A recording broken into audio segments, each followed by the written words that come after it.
Hi friends, it's Sarah from Ruffles and Rain Boots, and today we're making a succulent hat gnome. This can be made with any colors. You don't have to stick to my all neutral tones here with my little flower pot, but if you'd like to make him, just boop, stick around. As always, please like this video so I know you're here crafting with me. Now, who are you gonna craft? We're gonna craft this little guy in a cute little pot. Without the pot, he's 5.5 inches tall and with 8.5. He's built on the wild gnome pattern, which is both sew and no sew, so be sure to get that below.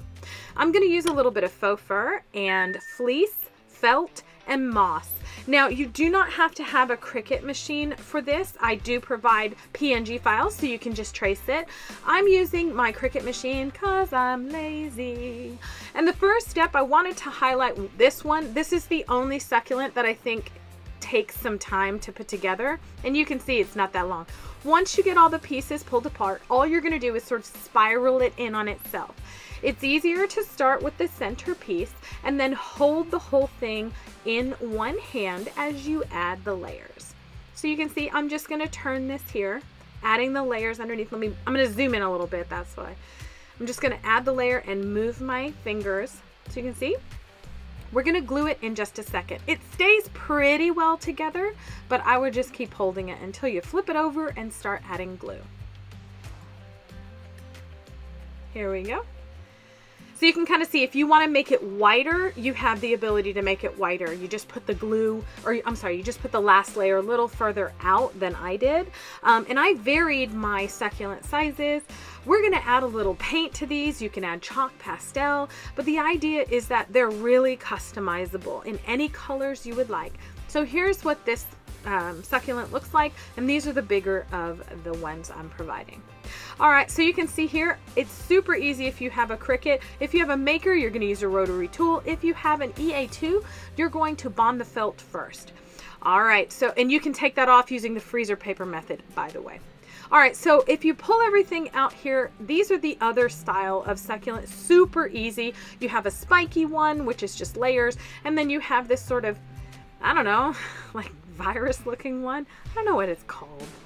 I just make things. All right, so once you have them assembled, grab some acrylic paint. I used blues, purples, and reds.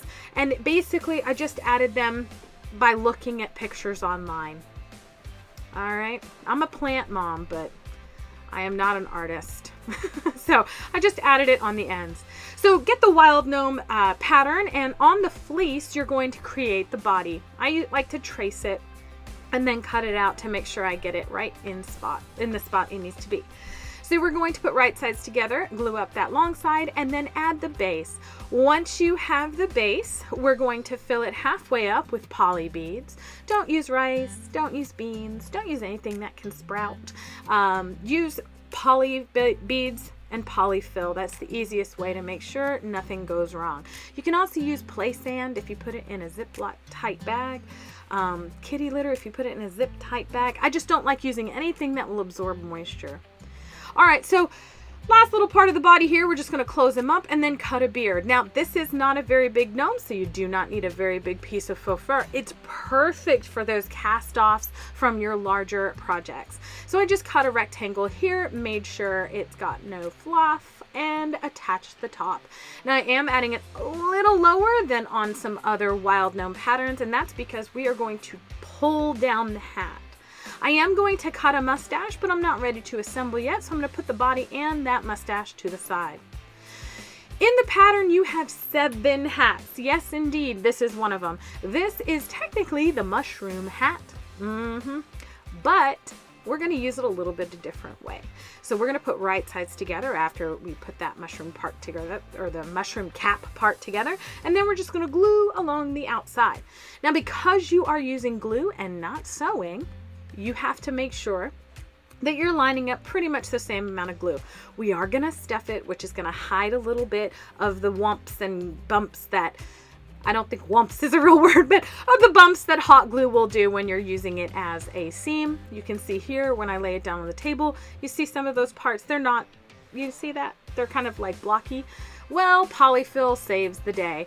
Plus, we're going to cover it all up anyway, so it doesn't need to be perfect. Done is better than perfect.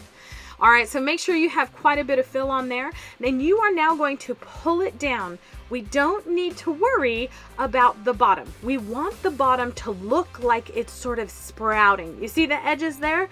Don't worry about tucking them under. We want it to look seamless. So be sure to get your hat on at least a little bit. Now you can use a polymer clay bead like I'm using here, or ball, round, whatever. Or you can use wood, a pom-pom, anything your heart desires. Polyfill stuffed inside of pantyhose, whatever you've got. Split the beard to the fabric backing and add that mustache just at the very top.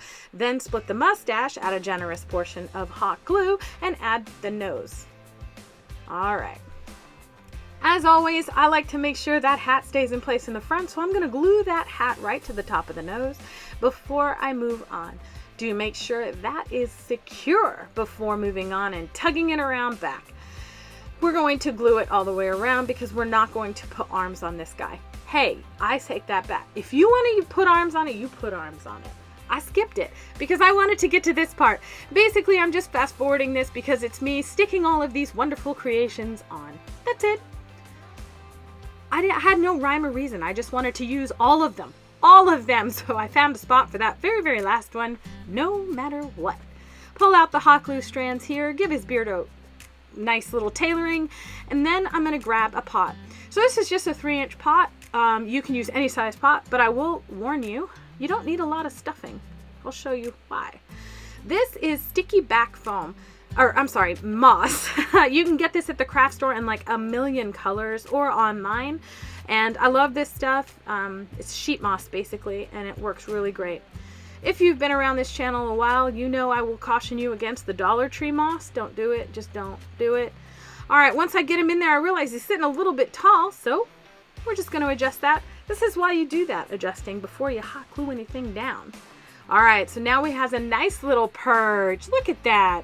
Again, I have to tailor his little beard. And then I'm going to take the sticky part. There's paper on the back, so I'm just going to take that and stick it inside of the pot, on the outside of the pot, and in between the succulents on his hat, just to tie everything together. And you're done. What do you think? What do you think of this? Let me know in the comments below. I think he's one of my favorite wild gnomes. As always, the patterns are down below. If you're on mobile, hit that little down arrow. Thank you so much for being here with me. Please like and subscribe for more crafty fun.